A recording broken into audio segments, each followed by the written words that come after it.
Hello po! Magandang araw at magandang gabi po sa ating lahat. Kamusta na po muli ang Emmanuel Christian Church? Kamusta na po kayo mga kapatid? Okay lang po ba kayo dyan? Okay lang po ba kayo sa inyong mga bahay? Okay lang ba kayo dyan? Hindi ba kayo nabuboring? O hindi ba kayo naiinip? O kaya hindi ba kayo nalulungkot? Ayan po, nawa ay tayong lahat nakakaranas sa pandemic na ito. Alam ko po at ako'y naniniwala na tayo po ay makakaahon at makakasurvive. Dahil hindi tayo pinapapabayaan ng Panginoon, ng ating Diyos. Dahil patuloy tayo nagtitiwala sa Kanya at kailanman hindi yon mawawala ang ating paghawak ng ating pananampalataya at pananalig. Dahil anumang pagsubok na kaya nating nalagpasan noon, tayo ay sinubukan ng mas higit pa sa ating iniisip ngayon. Pero mas malaki at makapangyarihan ng ating Diyos. Hindi niya tayo pababayaan kailanman. Alam ko po na yung iba sa atin ay medyo may sitwasyon din na nakaranas ng unfortunate na pangyayari, pero alam ko po na ang Diyos po ay kailanman hindi po tayo kailanman kinakalimutan, hindi tayo pinapapabayaan. Lahat po ay may paraan, meron pong pagkilos ang Panginoon sa ating buhay. Okay po, at kailan lang pala tayo ECQ tapos GCQ na ulit. Ayan. Ganun pa rin, limitado pa rin yung mga access na pagpupunta tayo at lalabas tayo, kung ano yung mga kailangan, ganun pa rin. Yun lang, pinapayagan tayong lumabas. So, salamat pa rin sa Panginoon dahil sa araw-araw hindi na tayo pinapabayaan. At ganun din po sa aking buhay. Ako po ay patuloy na humiling at nanalangin ako sa Panginoon sa pagiging matatag. Lalo na po ako po ay kasalukuyan kasi po after nung wedding ng asawa ko, yung asawa ko po na si Geraldine, nagkaano ulit kami, siya ay pinapabalik ulit sa US para makapag-work kasi kailangan yung yung nationality o citizenship niya kailangang masunod doon. So, di siya pwedeng magtagal dito na. So, alam ko po na plano ng Panginoon ay meron pong magandang plano ng Panginoon sa amin at ganoon din po sa buhay ng bawat isa. Okay po? Ating pagpapatuloy ay muli po ang aking babahagi. Ang title po nito ay Don't Quit. Obey God even when it's hard. Yan po ang Bible verse o Bible text natin ngayong gabi. Ngayong oras na ito ay matatagpuan sa Philippians chapter 4 verse 13. Okay po? Ang sabi po rito, I can do all things through Christ who strengthens me. Okay po? Ayan po, isa po yan sa one of the famous verse na naririnig natin sa ating mga kapwa Kristiyano, mga kapwa believers. Nakikita din natin sa social media, yung mga ganyan, sa Facebook. So, isang babae, mga kapatid, yung pangalan niya si Heather. Meron pong marathon race, yung takbuhan. Napapansin nyo naman, di ba? Yung talagang nadapa yung tao, nadapa siya. Pero bumangon ulit na nagpatuloy. Ito kakaiba. Talagang yung nadapa siya, hindi niya ininda yung kahit masakit yun. Talagang nagpatuloy siya. Yung mga unexpected na siya pa yung nanalo. Okay po? Ito po yung kagandahan dito sa video. Hindi siya nag-quick. Okay? Alam niyo po mga kapatid, gusto ko magkaroon tayo ng malawak na pagtanaw o pagtingin Gusto kong lawakan natin yung pag-obserba natin sa lahat ng nangyayari. Kasi ako yung taong mapag-obserba ako eh. Ito yung napapansin ko. Alam nyo ba, ang daming tao ngayon or even kahit mga Kristiyano, dahil maraming pinagdadaan ng matinding kalagayan sa buhay, alam nyo, ang dami ng sumuko at ng iba posibleng hindi pa sumusuko pero gusto lang sumuko. Ayan po, parang Lord, gusto ko lang sumuko. Pero meron din namang hindi ka pa naman sumusuko. Salamat sa Panginoon. Parang nasa dulo ka na ng lubid, hinayaan niya ng Panginoon. Kaya ito ang mensahe na ito ay nawa para sa iyo at para sa ating lahat. Para sa bawat isa. Alam niyo po mga kapatid, there is two kinds of person, especially in this time of pandemic. Nakikita ko lang po. Dalawang uri ng tao, dalawang klase ng tao ang mapapansin natin sa panahon na ito, sa pandemic nito. Ang una po, ang tawag po dyan, ang tawag po sa mga taong ganun, pinakauna ay quitters. Yan. Yung mga quitters, yung nagkukwit. Mga umaayaw na, yung mga ayaw na talaga. Sila yung mga klaseng tao na yan, madami yan sila, yung mga sumusuko sa buhay. Yan. Sila yung mga quitters, yung mga umaayaw na. Yan, sino po sa atin ng ganon? Sino po sa inyo? Wala naman po. Ayan. Baka Uy, bro, kabilang ako dyan. Kabilang ako minsan sumusuko ako. Ayan. Okay, meron ang ikalawang uri ng tao. Ang tawag po ay finishers. O kaya winners. Ayan. Sa kabila ng daming taong sumusuko o sumuko, salamat sa Panginoon, marami pa rin naman mga tao sa panahon natin ngayon na hindi pa rin sumusuko. Okay? Ang tanong ko, alin ka sa dalawang taong yun? Ayan. Ikaw ba yung kabilang dun sa sumuko ka na? O ikaw ay kabilang dun sa grupo ng mga tao na hindi ka pa sumusuko kahit anong bigat na pinagdaanan mo? Ang tanong, sino ang mga kaibigan natin? Sino ba ang mga kaibigan mo? Sino ba ang mga kaibigan na ang mga kaibigan mo ba ay yung mga quitters o mga quitters? Alam mo na, yung mga negative sila, mga ganyan. Marami ka ba mga kaibigan ng mga quitters?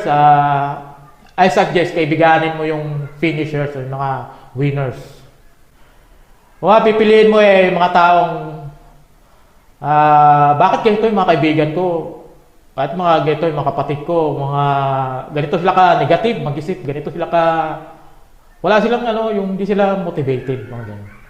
Kung ang kaibigan mo mga negatibo, wag po tayong umasa na maging positibo po tayo sa mga bagay.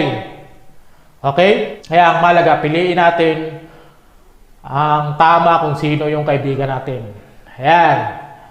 Sana, piliin natin yung kaibigan, yung mga taong para bang hindi lang mga to. Kahit may COVID, kahit may pandemic, kahit may matinding pinagdadaanan, bakit masasaya pa rin? Di ba? Bakit nakapatuloy pa rin sabihin na para bang may pag-asa? Ayan. Okay. Yun ang samahan natin.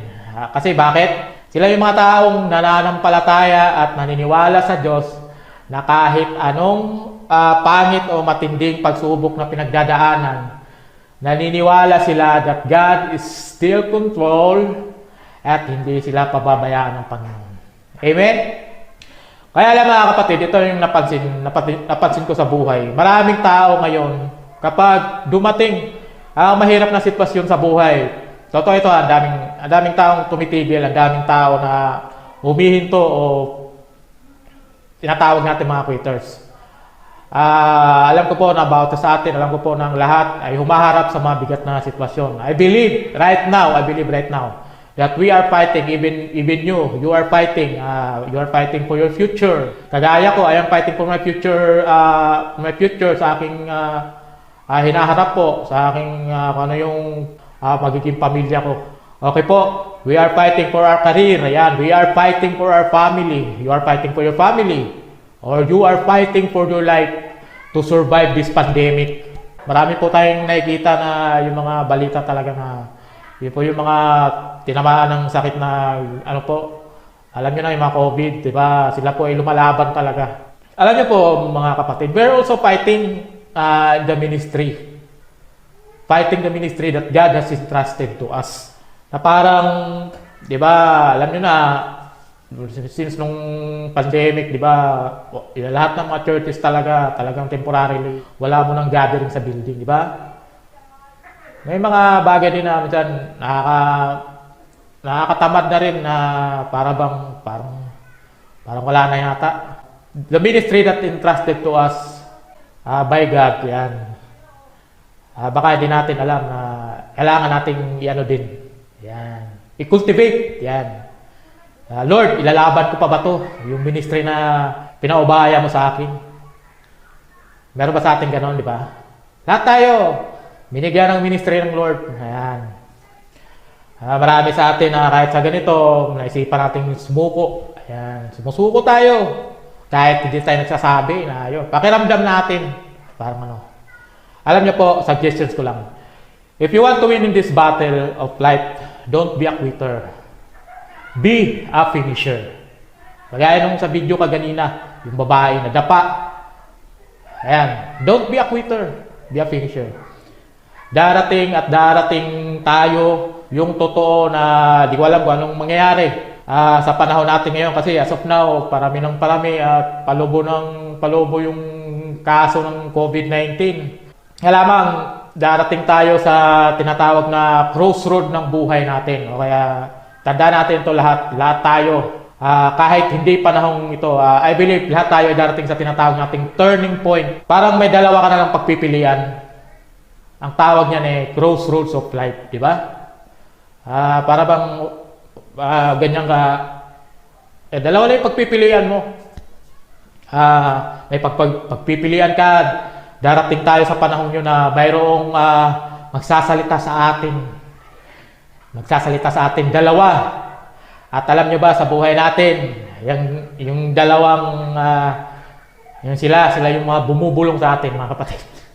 Okay, alam nyo ba that there is a quitter inside of you and inside of us. But the good news, there's this also a winner inside of us and inside of you. Sa panahong tayo, ikaw, nasa krustos ng buhay mo, pipili ka sa panahong ikaw ay nasa mabigat na pinagdadaanan ng buhay mo, magsasalita ang quitter inside of you. Sasabihin nito, huminto ka na. Pagod ka na Ayan. Nasasaktan ka na. Sinasaktan ka na. The quitter inside of us o inside of you na magsasabi na ihinto mo na. Tumigil ka na. Huwag mo nang ipaglaban. Mahihirapan ka lang. Pero huwag mong pakikinggan ang quitter inside of you. I suggest choose to listen the winner inside of you. There is a winner inside of you, mga kapatid. Sa ating lahat. At yun ang pakinggan mo. Gusto mo magtagumpay sa buhay nito. Okay? Gustong sabihin sa inyo, ano man ang pinagdadaanan mo, titiyakin ko na kayang-kaya mo yan. Dahil kasama mo ang Diyos. Because of God, you can make it. Yan, sabihin mo sa katabi mo, because of God, I can make it. Kaya mo yan. Mga kapatid, kaya nyo yan. Philippians 4:13, I can do all things through Christ who gives me strength. Okay? No matter what happens, mga kapatid, this is our encouragement sa ating lahat at paalala. Don't quit. Ano man ang mangyari, kahit mahirap, kahit nahihirapan ka, magpasya ka. I will obey the word of God. I will obey God even when it's hard. Okay? Kahit na mahirap, Lord, nahirapan ako sumunod. Pipiliin ko pa rin sumunod. Dapat ganun. Don't quit, but do it. Ayan. Don't quit. Why? Because every difficulty that you are facing is an opportunity in disguise. Okay po? Ano po ba yung isang bagay na kapag dumating, kaya reflection to ha, ano po ba yung isang bagay na kapag dumating sa inyo, nangyari sa inyo, ay ayaw mo na magpatuloy sa Panginoon? Kung sasabihin mo kay Lord, Lord, sorry, I quit. Ayaw ko na. Ano yun? Ano ang isang bagay na pwedeng mangyari sa inyo na kapag nangyari sa inyo, sasabihin nyo, Lord, ayoko na dyan sa ICC Church. Ano ang isang bagay na pwedeng mangyari sa inyo na kapag nangyari sa inyo, isasabihin nyo, Lord, sorry, ayoko na sa Bible study. Ayoko na sa Bible study ko. Ayoko na sa youth fellowship, Lord. Ayoko na sa women's ministry, mga ganyan. Ayoko na sa visitation ministry, Lord. Ayoko na sa praise and worship. Sila na lang. Ayoko na mag-practice. Medyo ano, di ba? Daming mga ayoko, di ba? Ano yung isang bagay na kapag ginawa sa inyo ng asawa nyo, sorry, hiwalay na tayo. I quit, hindi ko na kaya. Ano ang pwedeng mangyari sa inyo na magiging isang dahilan para mag-quit? Lalo na sa trabaho mo, o kaya iiwanan mo yung kung sino mo yung may boyfriend o may girlfriend, iwanan mo. Ano yun? Sino sa atin o sino sa inyo na minsan ganito yung nakakapagpakinig tayo sa mga message nila pastor at nila elders natin na salamat sa message nyo po, pastor o elder, ng isang linggo, nakaka-bless. Pero ang totoo po, ako po ay nasa kalagayan talaga na parang nahihirapan ako magpatuloy. Paalala lang to mga kapatid. Tandaan nyo to, bantayan po natin to. Gusto ng Diyos na mapagmatyag tayo. You know why? Gustong marinig ng demonyo sa inyo ang tatlong salitang ito. Kasi ang goal lang naman ng demonyo sa buhay mo. Gusto niya tumigil ka. Ayaw ng demonyo na ikaw ay magpatuloy sa Panginoon. Para bang ganito? Tigil mo na yung pinagagawa mo. Pa-attend ka pa sa church. Nood ka pa ng live streaming o video na mga pastor na yan. Ito mo na yan, wala kang mapapala dyan. Yan ang gusto ng diablo. Ito ang gustong marinig ng demonyo sa inyo. Sana hindi tayo ito Sana hindi ito to. Ito po yung tatlong salitang ito. Ayaw ko na. Suko na ako. Hindi ko na kaya. Okay? Yan po. Sino sa inyong may ganyan? Sino sa atin ang ganyan? Nako, Brother Hertz, yung tatlo na yan. Sa panahon ngayon, yan ang paborito kong expressions, kapatid. Wow, ano pa no? Mga pabiro pa tayo mga ganun. Yun ang laging minsan lumalabas sa bibig. O niisip kasi natin. Lumalabas sa bibig natin. Ayan ang ayaw ng demonyo na magpatuloy ka sa Panginoon. Yan, kung gusto natin magtagumpay sa buhay, our attitude must be, I don't quit, but I will do it. I will do the will of God. I will obey God even when it's hard. Mga kapatid, kahit medyo mahirap at kahit talagang hindi lang medyo kahit totoong mahirap. Ayan. Mahirap kung sumunod sa Panginoon. Huwag tayong susuko. Sumunod lang tayo sa Panginoon, okay? Kasi sometimes kaya nahihirapan tayo. Ito yung totoo. Ito yung totoo kaya maraming Kristiyano at maraming taong nahihirapang sumunod sa Panginoon. It is because yung para bang, Lord, parang sinasabi niyo yung salita na parang it does not make sense. May mga ganun talaga sa ating buhay na, Lord, parang iniuutos mo sa akin parang di logical. Lord, parang di akma sa aking budget. Yung sinasabi niyo sa akin na inuutos niyo. Lord, parang di akma sa aking schedule. Di ba? Sino sa atin yung ganun? Yung may inuutos sa ang Diyos na sana sa schedule mo o kaya dahil wala sa damdamin mo. Sino sa inyo mga kapatid na parang ramdam mo na sinasabihan ka ng Diyos na ganito na anak, ayusin mo yung relasyon mo sa asawa mo. Pwede bang kausapin mo siya? Sino sa inyo ang yung sinabihan ka ng Diyos ng ganun. Kaya lamang ang sagot mo, ano Lord? Ako ang sinaktan tapos ako ang makipag-ayos sa asawa ko? Hindi, siya ang makipag-ayos sa akin. Sino sa inyo yung ganito na yung sinabihan ka ng Diyos sa pamamagitan ng kumbinsi sa iyo ng Holy Spirit na anak, pwede mo ba siyang i-PM at tulungan mo siya? Sige na, batiin mo na siya, patawarin mo na siya, kausapin mo na siya, i-chat mo na siya. Yan, puntahan mo na siya. Kaya lamang minsan nagmamatigas tayo, di ba? Sino sa atin yung ganun? Yung may sinasabi ang Diyos sa inyo, pero yung sinasabi ng Diyos sa inyo ay taliwas sa inyong damdamin as of the moment. At yan, nag-struggle ng marami sa atin. Kaya hindi tayo nakakapagpatuloy sa Panginoon. Kasi bakit? Kaya maraming nagkukwit. Kasi alam mong sinasabi ng Diyos sa iyo, kaya lang ayaw mo. Kaya, kukwit ka. Okay? So, darating at darating tayo sa ganitong sitwasyon. Lord, ang hirap. Diba? Ang hindi natin naiintindihan, we must need to obey God even when it's hard. Why? Kasi si Lord ay laging tama.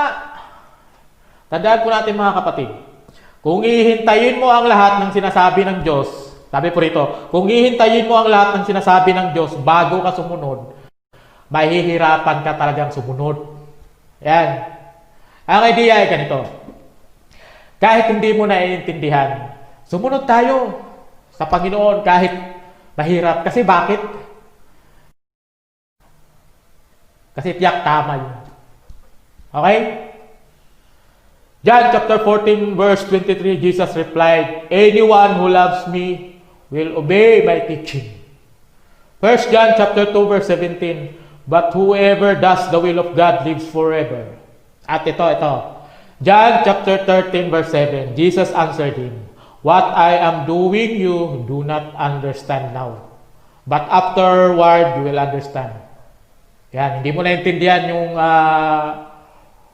ang ibig ko sabihin sa iyo. Yun po yung sinasabi ni Jesus dito. Yung ibig sabihin na ngayon mamaya maintindihan mo. Marirealize mo rin balang araw. Alam niyo po, walang nalugi sa pagsunod sa Panginoon. At kung hintayin mo pang naintindihan mo, naku, hindi ka na makakasunod sa Diyos.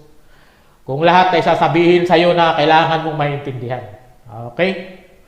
Ang sabi ni Lord, obey me. Hindi sinabi ng Lord na understand me. Kasi marami pagkakataon, hindi naman talaga natin naiintindihan ang Diyos. Pero kahit hindi natin naiintindihan, it is a must. Dapat tayo ay sumunod. Okay, may papakita lang ako sa inyo. Ito mga kapatid. Nakikita nyo to? Ito po ay reseta ng gamot sa doktor. Ayan, nakalagay po rito. Ayan, may pangalan po akin. Ito po yung reseta na binigay sa akin last year. Na-hospital po kasi ako. Ayan po. Ito po, nakalagay June 23. Ayan, 2019. Ito po yung reseta ha. Reseta. Ayan. Ito, yung mga sinusulat dito, sumusulat dito, doktor. Ay mga sinusulat dito, kalimitan, yung iba hindi ko nababasa. Hindi ko naintindihan. Lalo na sa likod. Hindi ko naintindihan yung binigay sa akin. Hindi ko sinisiraan yung mga doktor ha. Kasi kalimitan, sabi nila, bakit daw ang doktor pangit sumulat? Sinasadya ba nila o hindi? Pero may mga doktor na maganda rin sumulat. Pagdala ko dito sa Mercury Drug, ayan. May binigay sa akin ng gamot. Ayan. At yung binigay sa akin ng gamot, siyempre, pag binabasa mo, hindi ko rin alam kung ano ang component, kung ano yung chemicals. Pero, yun sinasabi dito. Ayan. So, yun yung sinusunod ko. Kung ano yung sinasabi dito, binibili ko, yun po yung Kasi yun po yung makapagpabuti sa akin. Ito yung tanong ko. Yun ba ang reseta ng doktor na malimit na babasa mo? Di ba hindi? Pero bakit naniniwala ka kahit hindi mo naintindihan ang sulat ng doktor? Ito yung unang tanong ko. Pangalawa, yun ba ang mga gamot na nakasulat dito? Alam mo ang gamot na ito? Hindi, di ba? Hindi mo alam yung mga components, hindi mo alam yung mga ano yung ingredients niyan. Basta sinun mo lang. Ito mahirap, hindi mo mabasa eh, di ba? Alam mo pagbasa nito ang hirap, di ba? Bilib naman ako sa mga yan po, yung mga dyan sa drugstores na pag binigay mo to, mahusay sila, siguro nakakaintindihan talaga sila sa yung mga doktor na sinusulat niyan. The point is, eto resetang gamot binigay sa akin. Nung ako yung nagpa-check up at pa hospital. Hindi ko naintindihan yung sulat. Bumili ako ng gamot, naniwala ako sa doktor. Pagbili ko ng gamot, binayaran ko. Hindi ko rin naintindihan ano ang component, ano ang chemicals. Yan. Kasi naniwala ako sa doktor. Tanong, naintindihan ko? Hindi. Pero ininom ko ang gamot kasi alam ko nakakabuti sa akin. Nakakabuti sa akin. Bakit tayo kay Lord, mga kapatid? Kaya nga, suggestion ko kahit hindi mo naiintindihan ng Diyos at ang sinasabi niya para sa'yo, it is a must. Kasi totoo yun. Iyon ang tama at iyon ang makakabuti sa atin. Even if it is hard, we need to obey God at hindi dapat tayo mag-quit. Yun po yung title kasi natin. Kasi marami sa atin, Lord, ayoko na, hindi ko na naintindihan ang nangyari sa akin. Gulo-gulo, Panginoon. Alam mo, tandaan nyo po, lalo na kapag hindi mo naintindihan ang sitwasyon sa mga nangyayari sa'yo, lalo na kapag mga ganyan, dapat lumapit at magtiwala ka sa Panginoon, okay? So, pag mga ganyan mga situation, dapat lalo ka lumapit. With every act of obedience, there is a blessing attached to it. Sa bawat hakbang ng pagsunod, may pagpapalang kasunod. God rewards obedience because the way to obedience is the way to blessing. Tingnan natin ang istorya sa ito mga kapatid. Malapit natin matapos. Tingnan natin yung istorya sa John chapter 9 verse 1. Ito ay patungkol sa istorya ng bulag pinagaling ni Jesus. Okay, babasa po tayo sa John chapter 9 verse 1. Juan chapter 9 verse 1. Sa paglalakad ni Jesus, nakita niya ang isang lalaking bulag mula pa nang ipinanganak. Okay. Alam niyo po ito yung passage na binasa ko po. Yung buong storya niya binasa ko. Pinag-aralan ko ito na maigi sa tulong ng biyaya ng Lord, mga kapatid. Ititingnan natin ito sa ibang pananaw. Tingnan natin. Pagdating dito sa John, mag-jump tayo, papunta sa verse 6. John chapter 9 verse 6. Pagkasabi nito, dumura si Jesus sa lupa at gumawa ng putik. Pagkatapos, ipinahid niya ito sa mata ng bulag. Tingnan nyo ang ginawa ni Jesus. Merong isang bulag since birth. Tapos ang ginawa ni Jesus, nilapitan ng bulag at ginawa niya dumura sa lupa. Tapos kinuha yung dura na may lupa at yung siguro at yung ginanang kamay niya para mabuo yung putik, no? Tapos parang ganun ba yun? Tapos ipinahid sa mata ng bulag. Alam niyo ang tawag doon? Iyong. Tawag doon, yak. Tawag doon, kadiri. Diba? Ganun nangyari yan. Nakasulat sa Bible. And then, nung pahiran ni Jesus ng putik yung bulag, inutusan pa talaga ni Jesus yung bulag. Basahin po natin dito sa verse 7 sa chapter 9. Sinabi ni Jesus sa bulag, pumunta ka sa imbakan ng tubig na Siloe at maghilamos ka roon. Ang kahulugan ng salitang Siloe ay sinugo. Pumunta nga ang bulag, naghilamos doon, at pagbalik niya ay nakakakita na. Alam nyo ba ang mamang yan, bulag na yan? Pwede naman siyang pagalingin ni Jesus na madalian eh. Instantly, on the spot. Pwede pagalingin ni Jesus yun. Jesus can heal that man. Pwede naman, pag-isipan nyo to pwede namang ganito ginawa ni Jesus eh. Kuya, sandali, halika rito, parito ka. Tapos yung bulag, sir, saan po kayo banda? Saan po? Sir, saan? Halika dito ka kuya, dito banda, ayan. Pwede na bang hawakan ni Jesus yung mata at sabihin, magaling ka na. Kasi, ang daming ginawa ni Jesus nga ganun sa Bible. Pero bakit itong account ng story na ito? Yung ginawa ni Jesus, gumamit siya ng putik. Gumamit pa siya ng dura. Ipinahid sa mata ng bulag. Yung putik na may dura tapos inutusan pa pumunta. Maglalakad pa. Okay? Ay, parang walang sense. Kasi bulag eh. Di ba? Tanong ko, kung ikaw yung bulag na yun, susunod ka kay Lord? Siguro, pag ganyan, baka tayo mag-excuse. Pwede namang sabihin ng bulag, Hello Lord pinahiran mo na yung, ano ba yung pinahid mo sa mata ko? Yan, tapos, ngayon utusan mo pa ako, bulag na ako eh. Hello, bulag po ako. Diba? Paglalakarin mo pa ako. Sino sa inyo susunod kay Lord? Kahit parang walang sense ang sinasabi ng Lord. Lord, bulag ako. Kahit hindi mo naiintindihan. Kasi, minsan, ganyan tayo, malimit bago tayo sumunod kay Lord. Dami pa nating reklamo. Dami pa nating tanong kasi pwede naman siyang mag-excuse. Kagaya nung itong eksena na ito. Lord, ba't ko pa nilagyan putik ang aking mata? Lord, talaga naman kayo eh. Pwede sabihin ng bulag na gano'n. Lord, hindi ba pwede na ilagay mo sa aking mata yung eye mo?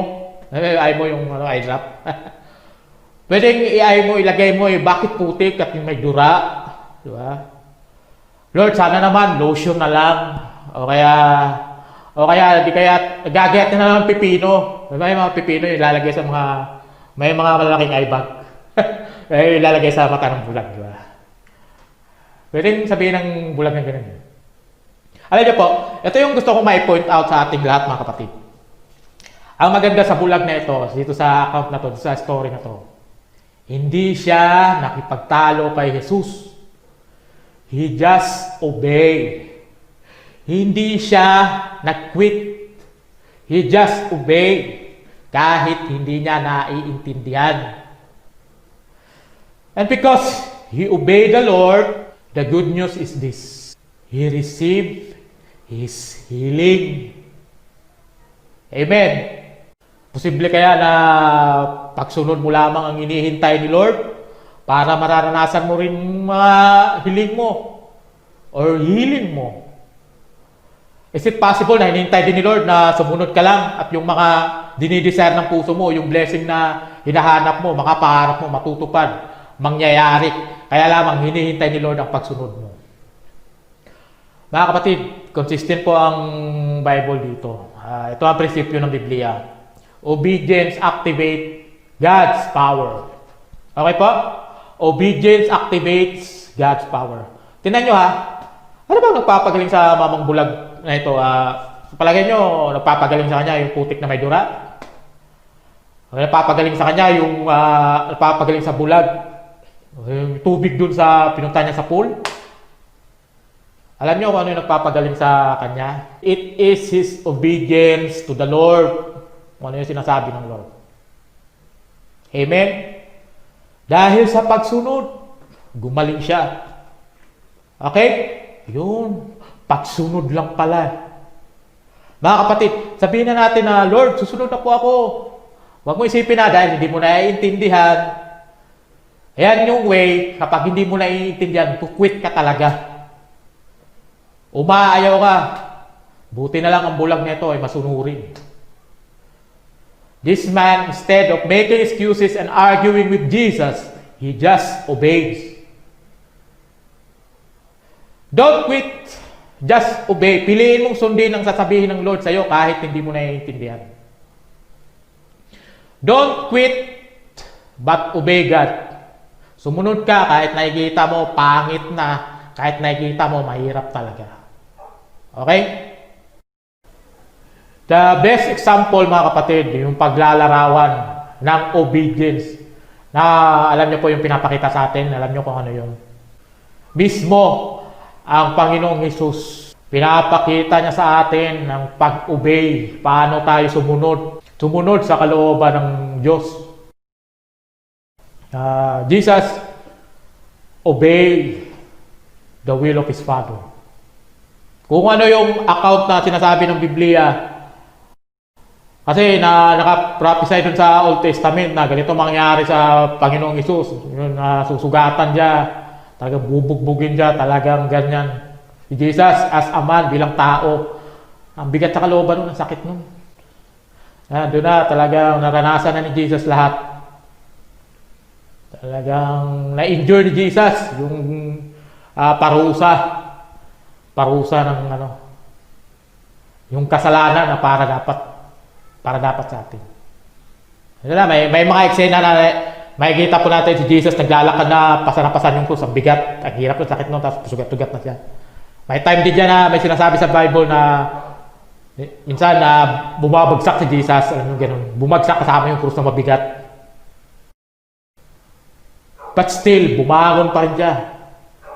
Tinulungan niya yung buhatin yung krus. Pinasal sa kanya, at dumiretso pa rin doon sa Kalbaryo. Rin yung destination. That is the goal. Kagaya na napanood natin sa video kaganina mga kapatid. Yung babae nadapa. Babae na yun. Pag nadapa, nasasaktan yun, masakit yun. May sugat sa mukha, pinakita rito. Pero nagpatuloy siya. Siya yung nanalo, siya yung winners. Ang ganda po na sumunod lang tayo sa Panginoon kahit hindi natin naintindihan. Kasi po, the more na sumunod tayo, dyan yung makikita yung pananampalataya natin. Bangon tayo. Pag nadapa tayo, bumangon tayo. Siyempre, pagbangon natin, magpatulong tayo sa Lord. Ang Lord yung tutulong sa ating pagbangon. Patuloy pa rin. Ganun yan.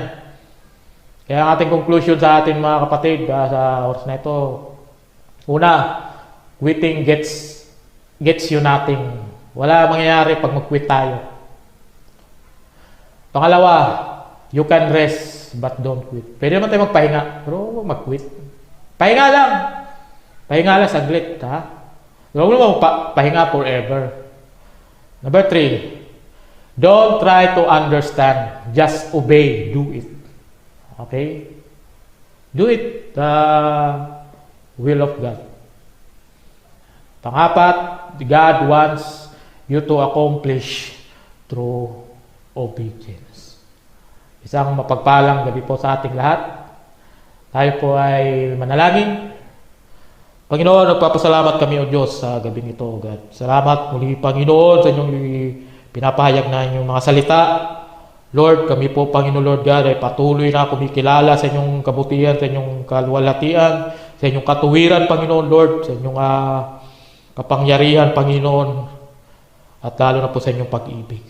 Salamat sa gabing ito, Panginoon, na inihatid niyo po sa amin ang iyong salita, na kami ay patuloy na mananatili sa inyo, kami ay mananatili na hindi po kami magkukwit, kami ay mananatili na sumunod kahit mahirap, kahit madadapa po kami. Salamat po sa inyong salita, Panginoon, nagpapaalala sa amin upang ipakita sa amin, Panginoon, na kaya namin maging matatag. Kung kayo ay kasama namin, kayo ay katulong namin, Panginoon o Diyos. Salamat po, Panginoon, sa gabing ito, Panginoon, sa inyong salita. Kami po ay pinagpapala ng inyong salita at ganoon din po sa bawat isa dahil gusto niyo po, Panginoon, na kami ay pagpapalain, Panginoon, sa pamamagitan ng salita, Panginoon, para ma-enrich po, Panginoon, para ma-cultivate po ang aming buhay spiritual o Diyos. Salamat po, Panginoon. Lord, dalangin ko po, Panginoon, Lord God, sa gabing ito, Panginoon. Itinataas ko po, Panginoon, dinudulo ko po sa inyo, Panginoon, ang aming Iglesia po, Panginoon, ang Emmanuel Christian Church po, Panginoon. Dalangin ko po, Panginoon, Lord. Pagpapala po, Panginoon, patuloy niyo pong ingatan, patuloy niyo pong samahan, Panginoon, Lord, ang mga family, Lord, ang aming mga kapatiran ito sa Emmanuel Christian Church, Panginoon, Lord God. Lalo na po, Panginoon, sa mga kapwa ko leaders po, Panginoon, Lord. Pagpalain niyo po, Panginoon, si Pastor Lawrence po, Panginoon, together with his family. Lord, pagpalain niyo po sila Panginoon, Lord, si Sister Lynn po, Panginoon, at ganoon din po sa kanilang mga anak, Panginoon. Lord, yung pag-awat po, Panginoon Lord God, ng pag-iingat po sa family nila Pastor Loren po, Panginoon Lord God, at ganoon din po, Panginoon, pagpapala, yes Lord, na mag-provide po, Panginoon, ang kanilang pangangailangan, O Diyos. Salamat po, Panginoon, ingatan niyo po, Panginoon, use him mightily, effectively, Panginoon, sa inyong ministry, ang aming pastor po, Panginoon. Ganoon din po, dalahin ko po rin si Pastor Arman, Lord, na sa kanyang buhay, patuloy yung pagpapala po, Panginoon, sa kanya, Panginoon. Patuloy niyo po siyang ingatan, palakasin, at gamitin pa po, Panginoon Lord God, kung ano po yung ang layunin ng ministeryo na patuloy niyong pinapahayag sa aming pastor po, Panginoon Lord God. Pagpalain niyo po si Pastor Arman, lalo po ang kanyang mga kasama sa bahay. Yes, Lord, salamat po, Panginoon, lalo po sa kanyang pagpasok sa trabaho. Pagpalain niyo po ang bawat isa. Pagpalain niyo rin po, Panginoon, aking mga kapwa ko, deacons, deaconess po, Panginoon. Pagpalain niyo po sila, Panginoon God, kung ano po mga, yes, Lord, situation sila ngayon, Panginoon, kung ano po yung pangangailangan. Lord, igawad niyo po mga kailangan po, Panginoon God, ng aming aking kapatid, ng aking mga kapatid po, Panginoon, na kapwa deacon, din po, Panginoon, mga deaconess. Lord, dalayan ko rin po ang aming elders. Lord, na si Elder Rick at yes Lord, si Elder Ador po, Panginoon. Lord, patuloy na karunungan, pag-iingat, at patuloy na katatagan sa pananampalataya, O Diyos. At ganoon din po, Panginoon, kung ano po yung pangangailangan nila, Panginoon. Gawad din po, Panginoon, sa kanilang bawat pamilya. At ganoon din po, Panginoon God, ano po yung pangangailangan ng kanilang mga anak, O Diyos. Pagpalain niyo po, Panginoon, na kami po patuloy na mga leaders po ng iglesia ay patuloy na magkaisa po, Panginoon God, para kayo po, Panginoon, ay paglingkuran, para po kayo, Panginoon Lord God, ay sambahin, Panginoon. Ganon din po, Panginoon, ang mga kapatiran din namin, Panginoon Lord God, mga kapatiran namin sa Emmanuel Christian Church. Lord, ano man po, Panginoon Lord God, mga kalagayan ng aming kapatid sa bawat isa, kung meron man po, Panginoon, na kailangan po, Panginoon Lord God, ng yes Lord, ng kagalakan po, Panginoon Lord God, kung meron pong nahapis, kung meron pong nalulungkot, Lord, iabot niyo po, Panginoon, ang pangailangan nila sa kanila, Panginoon. Pagpalain niyo po, Panginoon Lord God, ang mga kapatid namin na nangangailangan, Lord. At higit sa lahat po, Panginoon, ang pangailangan kanyang buhay spiritual, O Diyos. Abutin niyo po ang aming mga kapatid, Panginoon Lord, kung meron po nangangailangan, Panginoon, through financial, pagpalain niyo po sila, Panginoon Lord God. Wala po imposible sa inyo, Panginoon Lord. Pagpalain niyo rin po, Panginoon, ang aming mga kapatid na meron po nawalan ng trabaho o meron pong hindi pa nakapasok sa trabaho. Gawad niyo po, Panginoon Lord God, ang pangailangan ng trabaho po, Panginoon, sa bawat tatay po, Panginoon, sa yes Lord, sa aming mga kapatid sa Emmanuel Christian Church. Igawad niyo po ang kagalingan sa mga may sakit. Igawad niyo po ang kagalingan sa aming mga kapatid po, Panginoon, na kung ano po nararamdaman nila, kung ano po yung iniinda nila, Panginoon, sa pagkakataong ito. Lord, ang kapangyarihan po, Panginoon, yung pangalan, na inyong katuwiran, Panginoon, ang siyang maggawad sa bawat isa upang patuloy po kayo manumbalik ang lakas po, Panginoon, para kami ay makapaglingkod po, Panginoon, sa inyo, Panginoon, ng tuloy-tuloy, O Diyos. Salamat po, Panginoon Lord. Dalahan ko rin po, Panginoon Lord, ang aming bansa po, Panginoon Lord God. Lord, sa hinaharap na ito, Panginoon Lord God, alam ko po, kayo po nakakalam sa lahat ng mga pangyayari. Dalangin po namin mga leaders ng aming bansa, O Diyos, mula po sa presidente hanggang sa pinakababa na, yes Lord, namumuno. Igawad niyo po ang karunungan, Panginoon Lord, pagkakaisa. Igawad niyo po ang unity. Igawad niyo po, Panginoon Lord God, ang sama-sama pagtutulungan po, Panginoon. Para po patuloy kami makaahon, magtagumpay. Pagpalain niyo po, Panginoon, mga gabinete, mga senado, mga kongreso. Pagpalain niyo po, Panginoon, sila, Panginoon. Pagpalain niyo rin po, Panginoon, mga nangunguna ng mga frontliners, sa mga kapulisan, sa mga sundalo, sa mga, yes Lord, sa mga nasakupan dito sa bansang Pilipinas. At lalong-lalo na, Panginoon, sa panahon ito, tinataas po namin, dinudulog po namin sa inyo, Panginoon, ang mga doktor, ang mga nurses sa mga ospital. Lord, sa mga nakakaranas po, Panginoon, Lord, ng mga, kung ano pong, Lord, na kahit sila mo po ay di namin alam, sila po natamaan po, Panginoon Lord God, mga tinatawag na COVID-19. Lord, hiling po namin, Panginoon, abutin niyo po, Panginoon, sila para po sa kagalingan ng mga frontliners po, Panginoon, na may iniindang sakit, Panginoon, ng COVID. Pagalingin niyo po, Panginoon, aliwin niyo po sila, Panginoon. Sila po ay nalulungkot dahil sa sakit, Panginoon, na hindi man nila nasabi sa kanilang mga pamilya. Palakasin niyo po ang aming mga frontliners, Panginoon, dito po sa bansang Pilipinas, Panginoon. Ang mga doktor, ang mga nurses po, Panginoon. Palakasin niyo po, Panginoon, lalo po sa mga nagtatrabaho, sa mga, yes Lord, sa gobyerno. Palakasin niyo po, Panginoon, yung mga nasa ospital, palakasin niyo po. Pagalingin niyo po, Panginoon. Naniniwala kami, Panginoon, na kayo po ay makapangyarihan, kayo kayang-kaya niyo pong pagalingin ang mga may sakit, yung mga na may tiwala sa inyo, yung mga hindi nagkukwit, hindi nag-give up. Salamat po, Panginoon, Lord.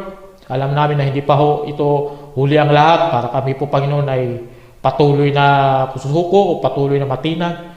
Dahil the more na nandyan kayo, the more na patuloy na kayo ay nangako noon, simula noon na magpahanggang ngayon, nasasamahan nyo kami ay magpapatuloy na maglilingkod sa inyo, O Diyos. At ganoon din po, Panginoon, sa aming pagkikilala at pagsamba sa inyo. Pagpalaan nyo rin po aking buhay, ganoon po sa aking asawa na sa ibang bansa, si Geraldine at sa kanyang family, Lord, sa kanyang mga magulang, sa aking mga in-laws. Pagpalaan nyo po ako, Panginoon, Lord. Na balang araw, ang plano nyo po sa amin, kami ay, yes Lord, na magkakasama muli, Panginoon. Salamat po, Panginoon, sa gabing ito, Panginoon Lord, ang aking dalangin. Ay nais ko pong iabot sa inyo, Panginoon, na may pagluluwalhati, pagsamba, pagdadakila sa inyong pangalan, pagbabalik po, Panginoon, ng papuri sa inyo. Ito po aking dalangin, sa pangalan ni Jesus. Amen.